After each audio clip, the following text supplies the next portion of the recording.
gray we had, no? Ito po ay binibinta natin ng 200,000 per head, no? Now,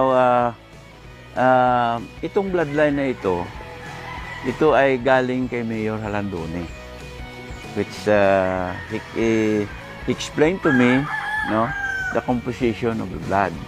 Kaya nga tinatawag niyang dirty gray because this is Halsey gray, and there is an infusement of Mortgage Lifter gray inside, very small, and he got it from his father, the late Don Luis Halandone, an old bloodline. Mortgage Lifter gray. Ang features nito is dark gray